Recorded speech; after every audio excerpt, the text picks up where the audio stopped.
All right, so as I promised you in the earlier video, we are going to go over some basic modeling scenarios using this tool. As you can see, it is available to anybody. It's free. It's called calculator.net, as you can see. This is more than enough for you to get started. You obviously will not be able to model any complex scenarios in this one, but that is not the goal of this exercise. If you need to have an idea of how much do you want to save, what percentage you want to save, if you save so much, what are you going to end up with based on some of the inputs that we'll be talking about. This is more than enough to give you a ballpark idea. Again, this is not a complex modeling tool, but you also don't need a complex modeling tool to begin your investing journey. I started off with something very simple, and then I slowly, when my situation started getting more and more complex, you start adding more and more to it. This isn't the tool for it. I have another tool that I will be going over in a later video, but that's more involved. I'm actually working on a few modeling scenarios for that one. I'm not done with that yet, but once I'm done with that, I will be posting that video also. But that is more for later on. You don't need something like that to get started. Especially when you get closer to your retirement age, or if you're halfway through and you want to plan ahead before you retire, that's the kind of tool that you need, because that talks about your tax strategies, things that you need to take into consideration, like your required minimum distribution when you reach the age of 75. I know for some folks it is 73, but for my videos over here, I'm just going to use 75 as the basis, because that is my RMD age. So to speak. And then, modeling when you have your spouse who's working, and when you're going to work, when they're going to retire. I mean, it's a very sophisticated modeling tool. Even out of the box, the free version, you can model some good amount of scenarios. And the paid version, which is only about $10 a month, which is totally worth it if you ask me, can model some really complex scenarios. But if you're getting started in investing, you don't need a tool that is that sophisticated. So many of the advisors talk about using this voodoo tool that they use that magically does all these things. This tool that I was talking about literally costs you $10 a month, is able to do all those scenarios quite well. I've used that extensively in the last 3 to 4 years, and I will be sharing all of that with you. I'm going to be going through many of the stocks and funds, mostly mutual funds, through Morningstar, and I'm going to show you how you can use Morningstar to analyze funds and understand funds if you're not familiar with it. We can go over the free version as well as the paid version. Back in the day, they used to offer everything for free, including X-rays and a whole bunch of things, but now that's all paid. It can only be accessed through paid subscription to Morningstar, which I have. So I will be happy to share that with you. But if you don't pay, you may not be able to get that unless you pay for it. I think they give you 1 or 2 weeks trial for free to use that, and use everything that I showed you as an example, that I will be showing you as an example, and then analyze the funds and portfolio that you have. Anyway, for this video, let's go over some basic scenarios. So this is as soon as I get here, this is what it shows me. So your current age is 35. That's an assumption that it's making. I'm going to change that to 30. Just like simple numbers. I'm going to put 65 as a retirement age, although the retirement age says 67, which is the federal retirement age. If you're looking at wanting to get full Social Security benefits, 67 is the age. I'm going to use 65 because 35 is a good number. Again, I just want to keep the calculation simple and easy to follow. Life expectancy, it says 85. I'm going to leave it there. Stay healthy. That's my best advice. Your current pre-tax income is $60,000 a year. I am going to leave it there for now. Your current income increases 3% a year. Yeah, right. I can count with one hand how many times I have received a 3% raise. Every time I needed a raise, I had to find another job. But anyway, topic for a different day. But for now, I'm going to leave that somewhat a little bit more realistic, around 2%. If you get 3, that's great, but I'm just going to use 2 as something that I need to model. Income needed after retirement. It says 75%. So this is debatable because I would probably, err on the side of caution and say it's more like around at least 80%, if not more. In the beginning years of retirement, you may spend a little more than you need, and later on in your retirement, you will probably end up spending a little less. So I would probably keep it at 80%. Average investment returns, I'm going to say 7. I think in my earlier video I did mention I'm very comfortable with 7, and inflation rate I'm just going to model it as 2.5. Okay. I think that's a very good number to model. 3 is, I think it's a little bit on the higher side. Yearly inflation. Average investment return 7% is very reasonable to assume. Over here it says other income after retirement. It has put that as 0. I'm going to leave it at 0, and we're going to come back and add Social Security to it. So with these basic assumptions, your current retirement savings is 0, which may or may not be your case, but for now, let's leave it over there, and then we can tweak some of those numbers to see how it stacks up. Future retirement savings, 10% of income. So my advice is you should save at least 10% of your income if you want to have financial freedom. So let's leave it the way it is, and let's see, hit calculate, and what does it tell you? So it's over here. I'm going to go down a little bit because, I don't want to see the commercial over there. It's okay. Anyway, it says this calculator can help how much can you retire. So you will need about 1.51 according to the calculation. But keep in mind that this does not take Social Security income into consideration because we did not add that as a part of our calculation. What are you going to have? See, you're still going to have $1 million if you contribute 10% of your income. I think we modeled it at 60,000. So if you look at this graph below, it says by age, it is showing that your income until you retire is going to go up. See how fast it's going up to 1.04, and then it comes down, and you would by 80. It's able to take you to 85, assuming you have 0 leftover. But there is, if you look at this, you will have and you will need. There is a difference of close to, just under $500,000 that you're lagging behind by, which could be true depending on how much you need to retire. So if let's say you go back and you change this from 80 to, let's say, 70%. So let's say you only need 70% of your current income to retire. Let's see what that gives. So that brings the amount you need to 1.32. But still, there is a considerable amount of almost $300,000 that you still need. So we're going to add Social Security, assuming that you are going to have Social Security. If you go to the Social Security Benefits Office, you will be able to see how much you would need. Okay, I'm going to say for the benefit of this discussion that you are getting a Social Security of, I'm just going to say $2,000, or I would probably say $1,750.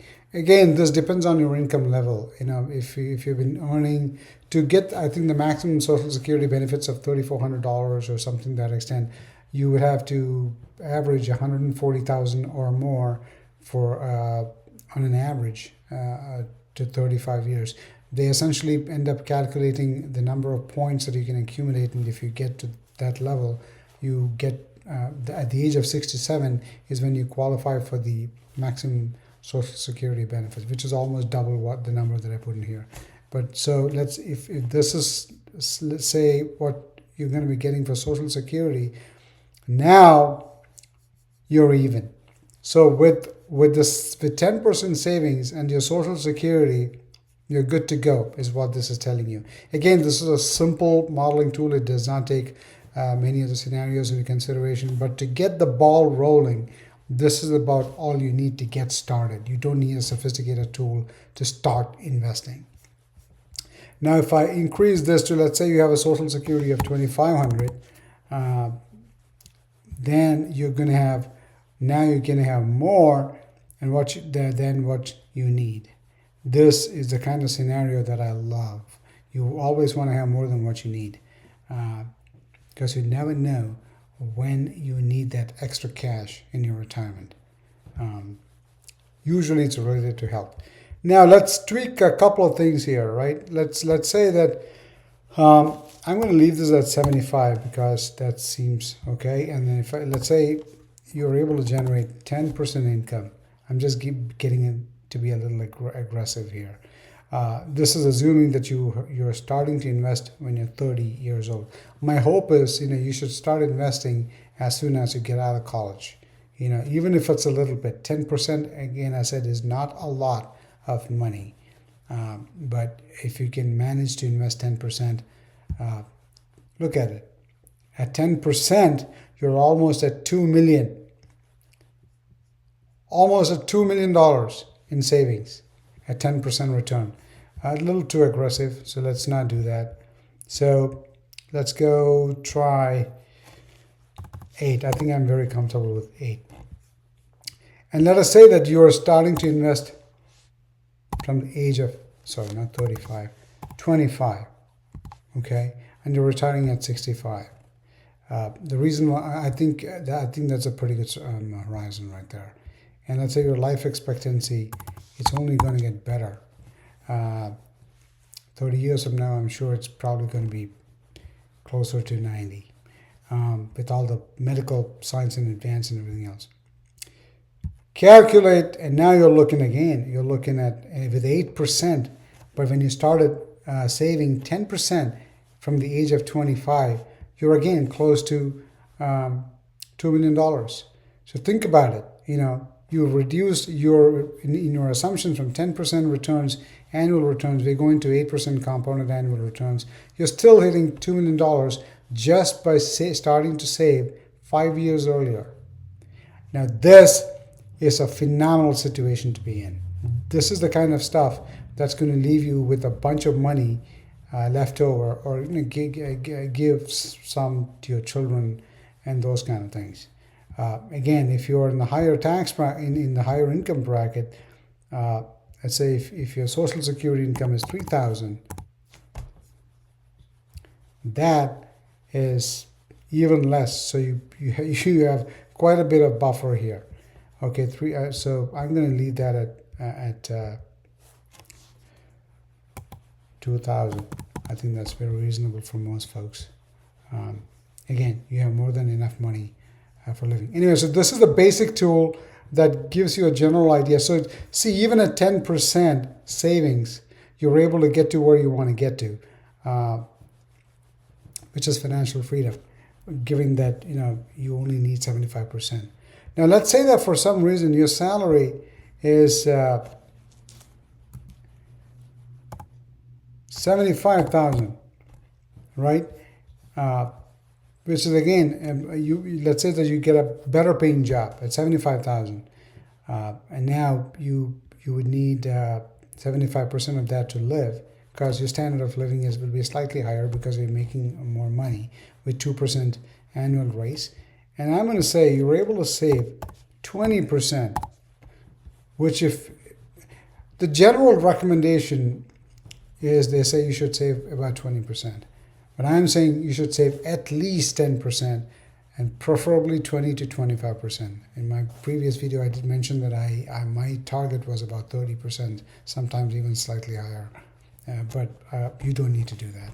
25% is, if you can consistently save and invest 25% at the rate of return that you're calculating here at 8%, Let's see how much you're going to make, what you're going to end up with. Wow. Just look at that. From 10%, you went to 20%. 20% starting at the age of 25, retiring at 65. You are almost little under $5 million. And that is life-changing money right there. That is life-changing money. Think about how much it's calculating, at the inflation of 2.5%. So if you're not, missing out on a lot of things, we obviously have not taken medical expenses and a bunch of other things into consideration. But just by starting to save from 25 to 20%, you're all just under $5 million. Think about it. This is life-changing money. This is financial freedom for you right here. If this does not tell you the importance of saving early and saving as much as you can, I don't know what will. So I just wanted to show the power of this, of compounding and the power of investing early. This is assuming that you have zero savings at 25, which is very, very likely. It's highly unlikely that you have any decent savings at the age of 25. It's possible, but it's highly unlikely. But if you do this at the age of 30, right? Let's say at the age of 30, and you have, let's say, your retirement savings, you have saved about, 10,000. Again, your minimum investment is 10,000, but instead of 25, you start at 30. Everything else being the same, you're almost $1.5 million down. Almost $1.5 million down. So think about it. The power of compounding. That is the reason why I keep saying the earlier, the better. The earlier, the better. Now, if you have 25,000, if you start at 25 with a 10,000 basis, you're now over $5 million. So the bottom line is this. This is what is making a monumental difference, as you can tell from all the calculations that it's spit out. All right, not this made a tiny bit of difference, but you could keep this at zero and you would still be close to $5 million. All right, there's not much of a difference between 4.88 and 5.1. It's not like you're going to run around and go buy a Rolls Royce. But the point is this: the one thing that made the most difference is this number right here. The earlier you start, not any of them, it's blatantly obvious, right? We went all the way from 1.9 to almost $5 million. So start saving early. So for all those young folks who are listening, time is your best friend. And this was with 20% savings. So I just want to be a little bit more conservative. Let's say at 15% savings, you're still going to get 3.66%. So yes, it does. The more that's almost $1.3 million less, but it's still significantly more than 1.97. So there's a big difference between 10% and 15% and 15 and 20. So the higher you're able to save, the better it is. So that's my advice to you. Stick for 20, 25, at least 20, but the very least must be 10%. To get and then the earlier you start saving, the better it is. So when you get to about when you pass 40, right, you're going to have family, you're going to have kids, you're going to have daycare payments and other things, and you may not be able to save 25%. At that point, it is okay to cut it down to under 20%, because if your heaviest lifting is going to be done by the investments that you did between 25 and 40, because they are the ones who have got the longest time to grow, to compound. And then after 50, there's no need for you to get overly aggressive unless you have nothing saved, in which case you are now cornered and you have to force yourself to be aggressive. But if let's say that you want to stick to 10 to 12% after you turn 50, that's fine, because you're not getting that many more years, assuming that you have accumulated enough. If you haven't done much, you need to be as aggressive as you can, because now time is not on your side. So you have to play it by the ear. But if you've done your due diligence ahead of time, and if this is the age that you started, by the time you reach 50 and above, you don't need to be aggressive. You can be in the spending zone, because I guarantee you by then you should have enough money to be able to live comfortably in your retirement when you hit 65 or above. Or if you want to retire a little early, the earlier you start saving, the earlier you can retire. Assuming the stock market is able to give you the kind of returns that we have seen in the last 100 years, which is a safe assumption. But as you know, stock markets, you can lose money. But if you stick around, you will end up definitely on the positive. That's just at least been my experience. So I'm counting on that too. Anyway, that's all I wanted to cover in this video. And I will see you in the next video. I am actually going to be talking a little bit more on the Morningstar side of things. I know I touched on that in this video, but I couldn't show it. The video is long enough already, so I don't want to take too much more time. But in the next video, I am going to cover Morningstar.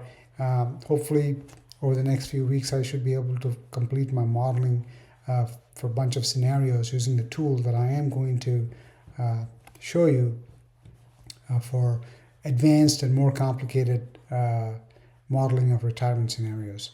So anyway, hope you had fun and hope you learned something.